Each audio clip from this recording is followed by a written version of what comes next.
बोला ना पहला सेशन में।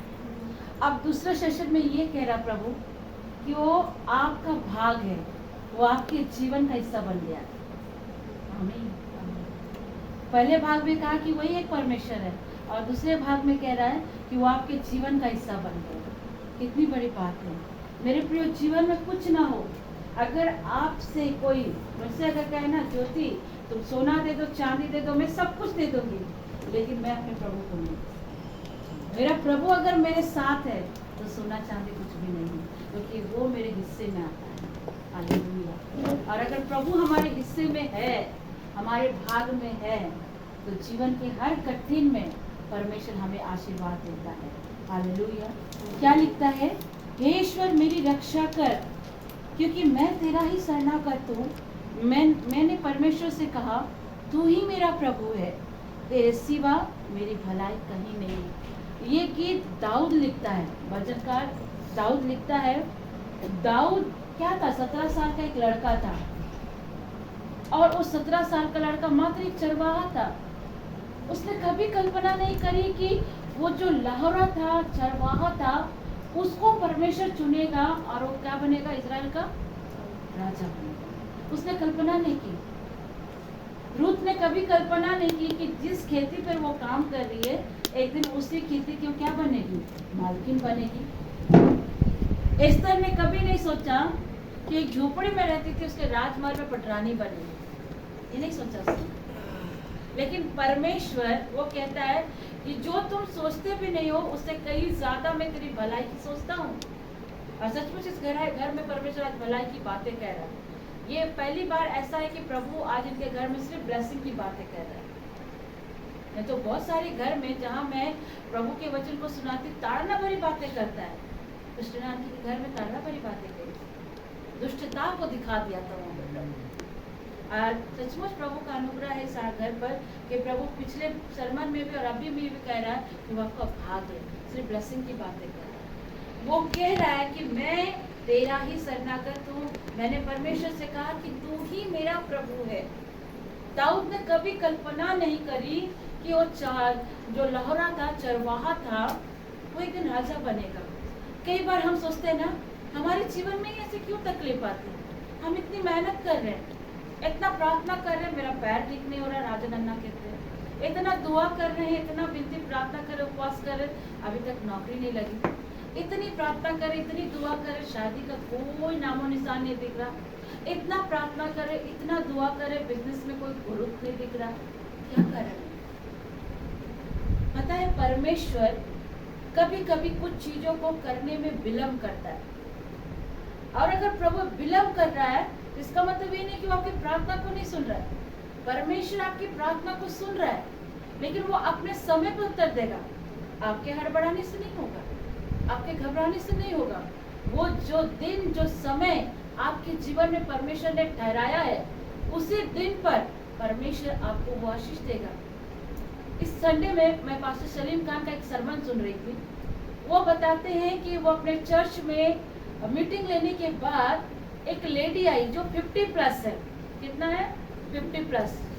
और उनके उस चर्च में लाइन लगे थे प्रार्थना करने के लिए। तो जब वो बहन आती है, वो 50+ बहन, वो कहती है मेरे लिए प्रार्थना कीजिए, मैं बच्चा लेने आई हूँ। वो ये कहती है मेरे लिए पास्टर जी ये प्रार्थना करिए, मैं बच्चा लेने आई हूँ। तो सलीम खान अंकल हंस देते हैं, क्योंकि वो बूढ़ी हो चुकी है, 50+ है। तो वो कहती हैं आप हंसते क्यों हैं?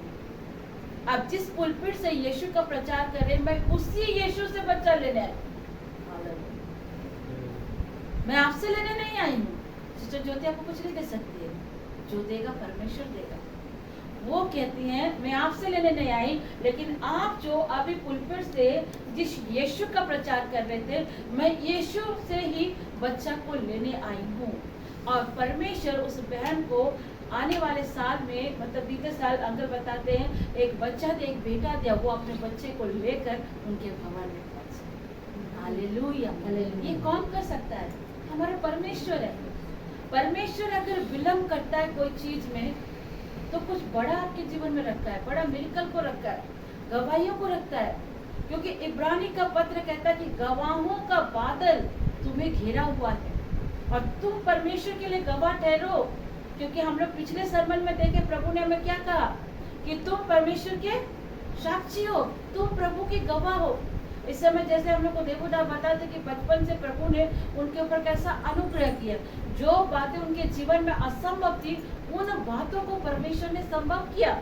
मतलब हमारा परमेश्वर लूका रचित सुसमाचार में कहता है तुम मनुष्य के लिए वो असंभव हो सकता है, लेकिन मुझ परमेश्वर के लिए कुछ असंभव नहीं है। आपकी हीलिंग अगर रुकी हुई तो कुछ कारण है, परमेश्वर कुछ कारण से उसे रखा है। अगर तुम्हारी नौकरी नहीं हुई तो कुछ कारण से, और उपवास करो और दुआएं करो। पास्टर अरुण थॉमस के वहाँ एक भाई आते, वो रात दिन प्रार्थना उपवास कर, तुमको नौकरी नहीं मिली, पास्टर साहब ने कहा और फास्टिंग करो और दुआएं करो, और उसने प्रार्थना करी, 6 महीना प्रार्थना करी, कोई रिजल्ट नहीं आया। फिर 6 महीना दुआ करी, फास्टिंग करी, कोई रिजल्ट नहीं। वो आकर लड़का कहता पादरी साहब मैं साल भर से प्रार्थना कर उपवास कर, नौकरी नहीं, ये दूसरा साल है। पादरी साहब कहते तुम और उपवास प्रार्थना करो, प्रभु तैयार कर रहा। लेकिन वो भाई दुखित नहीं हुआ, वो प्रार्थना करता चला गया, उपवास करता गया, और परमेश्वर दूसरे साल के लास्ट महीने में उस भाई को ऊंचे पोस्ट में एक गवर्नमेंट जॉब में परमेश्वर ने उसे पहुंचाया, जिसने उसकी कल्पना भी नहीं करी।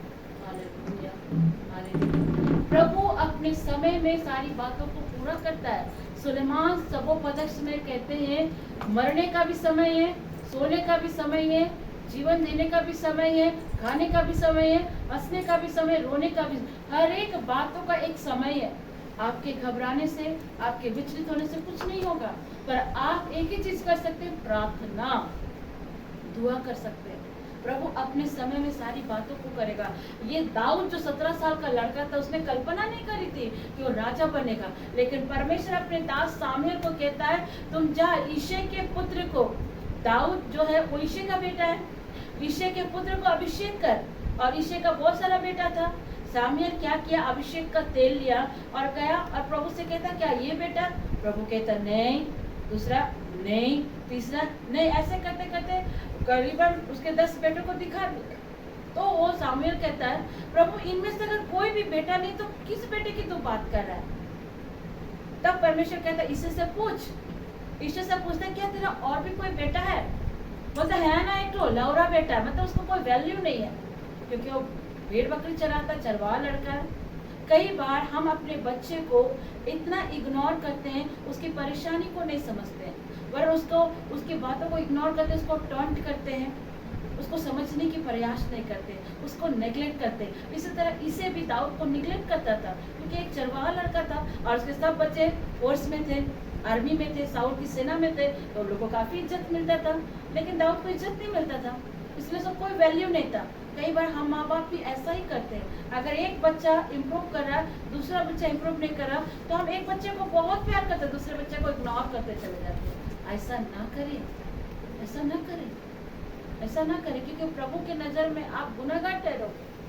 और उसी लौरा बेटा को जब बुलाया गया, तब सामुएल को कहता सामुएल इसके ऊपर क्या कर, मसा कर। उस समय पता है मसा कैसे करते थे, सिंह के अंदर में कुपी का तेल ढाला जाता था और मसा किया गया। लेकिन जब दाऊद के ऊपर वो तेल मसा किया गया, दाऊद तुरंत राजा नहीं बना था, ध्यान दीजिएगा, तुरंत राजा नहीं बना था। परमेश्वर साउल को शुरुआत में राजा बनाया तो पछताया, लेकिन जब दाऊद को राजा बनाया गया तो तुरंत परमेश्वर ने राजा को, दाऊद को राजगद्दी नहीं दी थी। परमेश्वर को बहुत सारी परीक्षाओं से लेकर गुजरा। परमेश्वर अगर आपको कुछ देना चाहता है, परमेश्वर कुछ ऊंचे स्थान पर आकर आपको ले जाना चाहता है, या परमेश्वर आपके जीवन से कुछ महिमा चाहता है ना, तो आपको रास्ता तैयार करेगा, आपको हर वो कठिन परिस्थिति में ले जाएगा। अनुग्रह सिर्फ आपके ऊपर अभिषेक कोई नहीं लाता, अनुग्रह कई बार आपके जीवन में तकलीफों को भी लाता है। Praise the Lord. अनुग्रह कई बार आपके जीवन को तकलीफ को भी लाता है। इसका एग्जाम्पल हम देखते हैं उत्पत्ति ग्रंथ में, यूसुफ के जीवन में। यूसुफ को परमेश्वर ने दर्शन दिया था क्या, कि 11 तारे और चांद और सूरज क्या करे, उसको प्रणाम करे, 11 पूनियां उसके ऊपर गिरी हुई है, वो बच्चा उसको दर्शन मिला। लेकिन यूसुफ को परमेश्वर मिस्र का जो अधिपति बनाने वाला है, उससे पहले यूसुफ के जीवन में बहुत तकलीफें आई, अनुग्रह कभी कभी अनुग्रह आपको सिर्फ ब्लेसिंग की ओर या अभिषेक की ओर लेके नहीं जाता। कई बार अनुग्रह आपको उस दुख की गहरा में भी ले जाएगा, उस दुख की भट्टी में भी ले जाएगा जिसकी आपने कल्पना नहीं करी है। अनुग्रह सिर्फ ब्लेसिंग और अभिषेक को नहीं लाता है, अनुग्रह उस दुख की भट्टी में भी आपको लेकर जाकर जहां आप तय जाएंगे, जहां जैसे एक हीरा को आग में तपाया जाता उस तरह प्रभु करता है। मैंने इन बातों को समझा, बहुत गहरी से मैं समझती हूँ कि अनुग्रह सिर्फ आपको ऊपर तक नहीं ले जाएगा, अनुग्रह कई बार आपको नीचे गिराएगा, कई बार इतने नीचे ले जाएगा जिसकी आपने कल्पना भी नहीं करी है। इसका एग्जाम्पल मैं अपने जीवन में भी देखती हूँ। जब मैं प्रभु की सेवा में आई, मुझे बहुत सारे बात सुनने मिले। अरे जवान लड़की है, कार से कार आते, लोग लेकर चल जाते, प्रभु का नाम जो बोलती, विनती करने जा रही, पता नहीं कौन लड़का के साथ घूमने जा रही, क्या जा रही है, लेकिन मेरा ईश्वर जानता था मैं क्या कर रही। जंगल बिहार तक प्रभु मुझे ले, नक्सलियों के बीच तक भी प्रभु मुझे ले गए, आरएसएस वाले लोग पूर्ण मुझे तंग करने लगे। बहुत सारी चीजों को मैंने फेस किया, अपने लोग मेरा विरोध किए, अपने लोग। जब मैं शुरू प्रभु में आई थी, पेंटिकोस्टल चर्च से थी, मेरी निंदा की गई। जब मेरी शादी टूटी थी, वही चर्च के लोग, वहाँ के पादरी, वहाँ के लोग मेरी निंदा करते, अरे इस लड़की का शादी टूट गया। ऐसा मुझे देखते थे कि मैंने कितना बड़ा गुनाह और पाप कर दिया। मैं इतना डर गई थी कि मैं चर्च जाना पसंद नहीं करती थी, और अगर चर्च में जाऊँ तो सबसे पीछे खड़ी होती थी। लेकिन एक दिन प्रभु ने मुझे बात किया कि तुम चर्च किसके लिए जाती हो, मनुष्य के लिए या मेरे लिए? मैंने बोला खुदा बाप, मैं आपके लिए जाती हूँ, तो तुम चर्च जाओ, चर्च जाना मत छोड़ो। प्रभु का वचन कहता है जहां से तुम गिरोगे वहीं से प्रभु तुमको उठाएगा। हालेलुया। मैं हिम्मत करके साहस जुटा के चर्च जाने लगी। लोग मुझे ऐसा देखते थे कि मैंने कितना बड़ा जुल्म कर लिया, कितना बड़ा पाप कर लिया, लेकिन मैंने चर्च जाना बंद नहीं किया। कई बार हमारे साथ इंसिडेंट घटना घटता है तो हम चर्च जाना बंद कर देते हैं। अगर कुछ हमारे घर में कुछ ऐसे हालात हो जाते हैं परिवार, तो चर्च जाना बंद करते हैं। क्यों? लोगों की बात सुन के चर्च जाना बंद मत करो। चर्च जाना तुमको बहुत जरूरी है। संडे का दिन प्रभु ने ठहराया, वो पवित्र दिन है। आप किसी मनुष्य से नहीं, आप अपने परमेश्वर से मिलने जाते हैं, आप अपने परमेश्वर से मिले। पर लोग क्या कहेंगे ये मत सोचो, प्रभु क्या कहता है उसको सुनो। और मैं प्रभु के लिए जाने लगी, बहुत सारी बातें सुनने को मिला, लेकिन परमेश्वर मुझे वहीं से उठाना शुरू कर दिया। और सच बताती हूँ, कभी कभी मैंने कहा कि उसका अनुग्रह में नीचे तक लेके जाता है।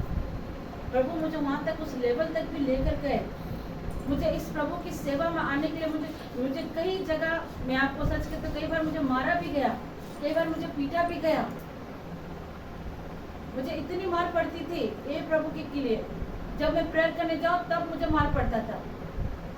मैंने मार भी खाया है, ऐसा नहीं है कि नहीं खाया। कई बातों को मैंने सुना तब भी, लेकिन दिल में प्रभु के लिए कसक था, एक जोश था। मैं जीवित परमेश्वर को उस तरह से नहीं जानती थी। मैं लेटर लिखती थी, हे प्रभु मेरे साथ ऐसा हो रहा है, और क्रूस के नीचे रख देती थी, पर उम्मीद करती थी कि प्रभु मेरी बात को सुन रहा है। मैं उस तरह से परिपक्व नहीं थी, और अभी भी मैं पूरी तरह से परिपक्व नहीं हूँ। मैं बाइबल को अगर कहूँ तो मैं बाइबल की ज्ञाता भी नहीं हूँ, बाइबल का भी मैं पूरी तरह से नहीं जानती। जो बोलती हूँ पवित्र आत्मा की उपस्थिति से कहती हूँ। वहाँ जाना मेरे लिए ऐसा दुश्वार हो गया था, जाना मेरे लिए आना मुश्किल था, लेकिन परमेश्वर अपने वाचा का पक्का होता है। और उसी जगह 2016 से प्रभु ने मुझे अपने काम के लिए इस्तेमाल करना शुरू किया। मुझे मिला था 2013 में दर्शन कि मैं तुम्हें अपने वचन प्रचार के लिए और अपनी सेवा के लिए इस्तेमाल करूंगा, पर मुझे कोई समझाने वाला नहीं था उस समय। दर्शनों के भेद मुझे कोई समझाने वाला नहीं था, पर परमेश्वर अपने कहे हुए बात को पूरा करता है। 2016 से प्रभु ने मुझे शुरू किया, और जिस चर्च में मेरी बदनामी हुई थी उसी चर्च के पुलपिट से मैंने प्रभु के वचन को प्रचार किया। और जब उस पुलपिट से मैं प्रचार कर रही थी, वहां के पादरी का मुंह बन गया था, क्योंकि प्रभु उस पुलपिट से कड़वे शब्द को कह रहे थे। उसके बाद जो लोग मेरी बदनामी कर रहे थे, सिस्टर प्रेज द लॉर्ड, बेटा प्रेज द लॉर्ड, जय यीशु, प्रेज द लॉर्ड। ये होता है परमेश्वर का काम। अगर प्रभु का अनुग्रह आपको नीचे लेकर जा रहा है ना, तो प्रभु आपके जीवन से कुछ बड़ा चाहता है। उसकी भलाई बड़ी होती है, अपरंपार होती है, पर हमें ढाढ़स बांधना है, आगे चलना है। यूसुफ को देखो कितनी तकलीफ झेला, उसके अपने भाइयों ने मारा पीटा, गड्ढे में डाला, मिस्र जाने वाले लोगों के हाथ में भेज दिया। बेचारा वहाँ उसको, हम जब उस पत्ती को पढ़ते तो मेरे मन में इतने सवाल उठते हैं, हे पिता, वो अपने ही भाई को मार दिया, और मारने के बाद मिस्र जाने वाले लोग से बेचा, और जिसको बेचा वो लोग भी किसी और को बेच दिए। इसको लिए हम, इसको लेकर उनको बेच दिए, अब वो क्या की, इसको लेकर उसको बेच दिए। मैंने वो बेचता चला गया, डोर टू डोर जा रहा हो। उसके बाद बोली लगा दिया, बाजार में बोली लगा दी यीशु को, वहां से पोतीफर से खरीद लिया। अब पोतीफर के पास भी रखा, उसकी पत्नी ने क्या किया, रेप केस में से जेल में डाल दिया। उसने कोई गलती नहीं करी थी। कभी कभी प्रभु का अनुग्रह हमें नीचे भी लेके आता है, ताकि हमारे जीवन से बड़ी महिमा हो। अगर अब तक हीलिंग नहीं आई है तो समझ लो कुछ बड़ा चाहता है प्रभु, कुछ बड़ा चाहता है। छोटी चीज का उम्मीद मत रखना। प्रभु कहता मैं तेरा प्रभु और तेरे सिवा मेरी कहीं भलाई नहीं है। दाऊद ने कल्पना नहीं की, दाऊद को मेहनत लगा, 17 साल की उम्र में उसको राजाभिषेक हुआ, लेकिन वो गद्दी प्राप्त नहीं किया था।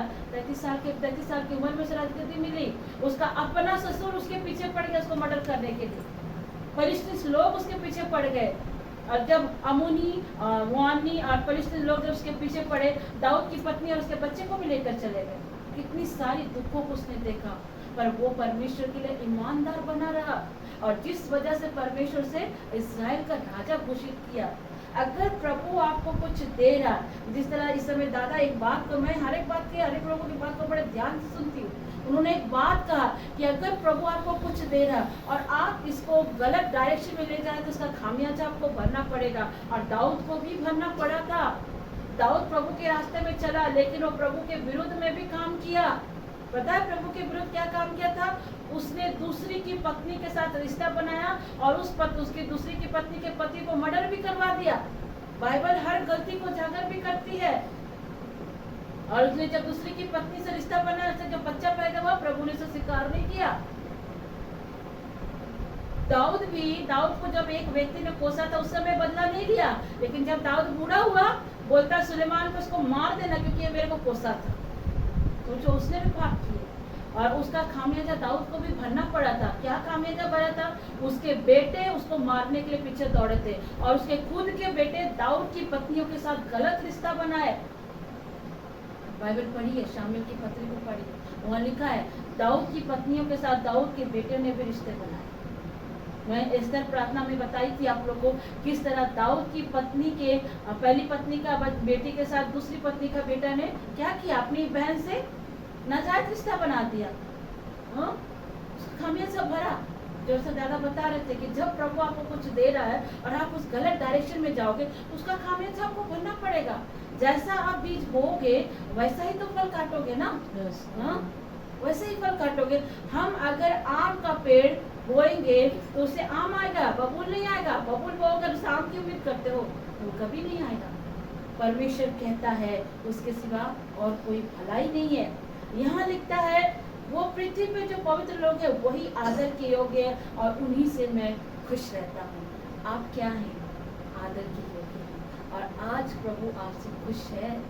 वो मैं नहीं कह रही हूँ, देखिए यहाँ पे कह रहे पृथ्वी पर जो पवित्र लोग हैं, आप लोग को पवित्र कह रहे हैं प्रभु, वही आदर के योग्य है, और उन्हीं से मैं प्रसन्न रहता हूँ। आज सचमुच प्रभु आपसे बहुत आनंदित है। ये नहीं कह रहा कि मैं कल आनंद रहूंगा, कल खुश रहूंगा यार, रहने वाला। नो, वो प्रेजेंट में कह रहा कि आज मैं आप लोग से खुश हूँ, मैं आज आप लोग से प्रसन्न रहता हूँ। और ये भी परमेश्वर कह रहा जो पराये देवता के पीछे भागते उनका दुख बढ़ जाएगा। इससे पहले का सरमन में मैं बताया कि जो पराये देवी देवता के पीछे चलते उसका क्या होगा। अब उसका विनाश के बारे में प्रभु कह रहा, जो पराये देवी देवता के पीछे चलते मैं उनका दुख बढ़ाऊंगा, मैं उनके लहू वाले अर्घ नहीं चढ़ाऊंगा, और उनका नाम अपने होठों से नहीं लूंगा। मतलब परमेश्वर गाजा को, फिलिस्तीन को, ये जो अभी लड़ रहे ना, परमेश्वर जड़ से खत्म करेगा। ये क्या है? फिलिस्तीन और गाजा क्या है? अब्राहम के 2 संतान थे, मालूम है ना, इस्माइल और इजहाक। इस्माइल से इस्लाम आया, इजहाक से यहूदी आए, और ये इस्लाम के ही लोग हैं जो लड़ रहे हैं। और परमेश्वर इसको पसंद नहीं किया। प्रभु ने अब्राहम को मुंह से कहा कि मैं हाजिरा का बेटा को एक्सेप्ट नहीं करूंगा। रेबेका के कोख से, जैसे सारा के कोख से जो आएगा वही प्रतिज्ञा की संतान है। आमीन, आमीन। ये हमारा परमेश्वर है। वो नहीं पसंद करता। वो वायदा किया है कि गाजा और फिलिस्तीन को जड़ से नाश करेगा। इस्राएल परमेश्वर का पवित्र भूमि है। उस भूमि पर अगर कोई हाथ भी लगाए ना, परमेश्वर उसको जला कर रख देगा। मलाकी की पुस्तक तक प्रभु ने कहा है, मैं सदा के लिए इजराइल से क्रोध नहीं रहूंगा, मैं उसे फिर से अपनाऊंगा क्योंकि वो मेरा है। हालेलुया। वो कहता है यहोवा मेरा भाग है। बोलिए प्रभु मेरा भाग है और मेरा कटोरे का हिस्सा भी है। मेरे भाव को तो स्थिर रखता है और मेरे लिए माप की डोरी मन भावने स्थान में पड़ी है और मेरा भाग मन भावना है। आमीन आमीन आमीन। आज परमेश्वर आपके भाग पर आया है, आज परमेश्वर आपसे खुश है और आज वो परमेश्वर कहता है कि मैं तेरे साथ खड़ा हूँ। वो कहता है मैं प्रभु को धन्य कहता हूँ क्योंकि उसने मुझे सम्मति दी है। आज परमेश्वर आप लोगों के ऊपर अपनी सम्मति को भी जाहिर कर रहा। आप लोग के ये जो कीमती समय, रात का समय, जो सोने का समय है, इसको आपने त्याग करके प्रभु के साथ आप जो बैठे हैं ना, प्रभु इस पर खुश है और आपके ऊपर परमेश्वर क्या करता है, सम्मति देता है। और इस समय क्या कर रहा, वरन मेरा मन भी रात में मुझे शिक्षा देता है। मैं प्रभु को निरंतर अपने मुख के सम्मुख रखा हूँ क्योंकि वह मेरे दाहिने हाथ में रहता है, मैं कभी ना डगमगाऊंगा। इस कारण मेरा हृदय आनंदित है और मेरी आत्मा मगन हुई है। Hallelujah hallelujah. यीशु की स्तुति हो, यीशु की स्तुति हो, यीशु को धन्यवाद। परमेश्वर इस रात में आपको शिक्षा दे रहा है। कितनी अच्छी बात है ना। प्रभु हम लोग को शिक्षा दे रहा और प्रभु हम लोग से बात कर रहा है और प्रभु कह रहा मैं आज तुझसे खुश हूँ और मैं तुझे वो सारे आशीर्वाद दे रहा हूँ। हालेलुया। हाँ, वो कहता है आज तुम आनंद मनाओ, तुम्हारे जो परमेश्वर है उसके दाहिने हाथ में, प्रभु का दाहिना हाथ सुख से भरा हुआ हाथ है। वो दाहिना हाथ न केवल लक्ष्मी आंटी के परिवार में वरन यहाँ बैठे हर एक के ऊपर परमेश्वर अपना दाहिना हाथ का आशीष दे रहा है।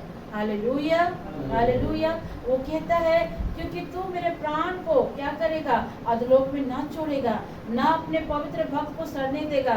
तू मुझे जीवन का रास्ता दिखाएगा और तेरे निकट आनंद की भरपूरी है। आमीन आमीन। आज सिर्फ पवित्र आत्मा की बात प्रभु कर रहा है, तभी से लेकर अभी तक वो प्रभु पवित्र आत्मा से आपको भर रहा है। वो प्रभु कहता है कि तुम्हारा प्राण अधोलोक में ना सड़ेगा। जब आप और हम प्रभु में सोएंगे ना, ये मिट्टी भले मिट्टी में मिल जाएगी लेकिन हमारी आत्मा प्रभु के पास है और वो आत्मा कभी नहीं मरती है।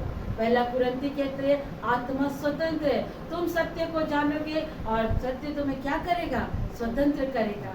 वो पवित्र आत्मा आज आपको स्वतंत्र कह रहा, वो कह रहा है कि मैं तुम्हें सड़ने नहीं दूंगा। और सच कहती हूँ प्रभु का आत्मा आपके शरीर को सड़ने नहीं देगा। एक राजा की पुस्तक में मैं पढ़ रही थी कि एलिशा का जो डेड बॉडी था, कब्र था, वहां पर एक मरे हुए व्यक्ति को लेकर लोग आ रहे थे कब्र में डालने के लिए, तो वहां पे युद्ध छिड़ गई। जब मैं दूसरा राजा की पुस्तक को पढ़ रही थी तो वो लोग डेड बॉडी को क्या किया, एलिशा के डेड बॉडी के ऊपर छोड़ दिए और वो लोग भाग गए, दौड़ के भाग गए। और जैसे वो डेड बॉडी एलिशा के हड्डियों से टच हुई ना, वो डेड बॉडी जीवित हो गया। हालेलुया। मतलब एक परमेश्वर के दास की हड्डियों में भी ब्लेसिंग। आमीन आमीन। वो परमेश्वर कह रहा है कि मैं आप में से किसी के भी प्राण को अधोलोक में सड़ने नहीं दूंगा। वो कहता है मैं अपने पवित्र भक्त को सड़ने नहीं दूंगा, वो मुझे जीवन का रास्ता दिखाएगा। ये है जीवन का रास्ता, यीशु ही जीवन है, यीशु ही मार्ग है, यीशु ही सत्य है। उसे छोड़ और कोई परमेश्वर नहीं है, उसको छोड़ और कोई खुदा नहीं है, उसको छोड़ और कोई परमेश्वर नहीं है। जिसने यीशु मसीह को देखा उसने अब्बा पिता को देखा, जिसने अब्बा पिता को देखा उसने पवित्र आत्मा को देखा। हालेलुया। पिता पुत्र पवित्र आत्मा त्रिएक परमेश्वर एक ही व्यक्ति है। आमीन आमीन। सबसे पहले अब्बा, यीशु, पवित्र आत्मा। अब्बा पिता पहले आए, उसके बाद उसने अपने बेटे यीशु को भेजा और यीशु ने पवित्र आत्मा को भेजा। यूहन्ना में क्या क्या, मैं चाहता हूँ लेकिन मैं तुम्हारे लिए सहायक छोड़े जाता हूँ। ये सहायक कौन है? पवित्र आत्मा। अगर इसको हम विवाह के रिश्ते से जोड़े तो यहाँ पर प्रभु ने आपके लिए सहायक बनाया। आपका सहायक कौन है? पवित्र आत्मा। आप उसकी दुल्हन है। दूल्हा, मैंने जैसे इस तरह बताया कि यहूदी रीति में लड़कियों को ये नहीं था कि लड़का चुने, लड़के लोग लड़की को चुनते थे। जैसे प्रभु का वचन कहता कि तुमने मुझे नहीं चुना, मैंने तुम्हें चुना। आमीन आमीन। 14 या 17 ऐसे रीति हैं शादी के, बाइबल में जब इसे डिस्क्राइब बाइबल पढ़ेंगे तो उसमें बहुत सारी विधियों के बारे में बताया गया। हालेलुया। वो परमेश्वर कहता है कि आज मैं तुम्हें जीवन का रास्ता दिखाऊंगा और तेरे निकट आनंद की भरपूरी है और तेरे दाहिने हाथ में सुख सर्वदा बना रहता है। आमीन। मेरा हमारा परमेश्वर कितना महान है। आज वो कह रहा है कि तुम जो मेरे निकट आए हो, मैं तुम्हें आज के दिन आनंद की भरपूरी दूंगा। और दूसरा वो कहता है कि आज से मैं तुमसे प्रॉमिस करता हूँ कि मैं अपने दाहिने हाथ का सुख सर्वदा तेरे हाथों में, तेरे परिवार में, तेरे जीवन में और तेरे वंश पर मैं भेजूंगा। Hallelujah, hallelujah. कितनी बड़ी ब्लेसिंग है। वो आपको भी दे रहा है, आपकी पीढ़ी को भी दे रहा है। पिछले सरमन में भी प्रभु ने कहा कि मैं तेरे संतान को, तेरे वंश को आशीष दूंगा, उसके ऊपर आशीष को उड़े लूंगा। और सेकंड सरमन में भी परमेश्वर इसी बात को दोहरा रहे हैं कि वो आपको क्या करेगा, आशीष देगा। तो क्या आप आशीष देने के लिए तैयार हैं? तैयार हैं? अपना दाहिना हाथ उठाइए। बोले प्रभु मैं आपका धन्यवाद करती हूँ कि आज के दिन आपने हमसे बात किया। आज आप हमसे खुश हैं। आज आप हमें आशीर्वाद देते हैं। हम धन्यवाद देते हैं कि आप हमारे हिस्से में हैं। आप हमारे हिस्से में आप हैं। हमारे भाग हैं। आप हमारे भाग हैं। आज के दिन मुझे, मेरे परिवार को, मेरे वंश को और मेरी पीढ़ी को सदा सर्वदा अपने दाहिने हाथ का शुक्र तो देगा, क्योंकि तूने वायदा किया। मैं आपको सारा आदर, मैं आपको सारा सारी महिमा देता हूँ सारी महिमा देता हूँ। प्रभु क्रिस्त के द्वारा। आमीन, आमीन, आमीन। आइए अब हम लोग अंतिम प्रार्थना में जाएंगे।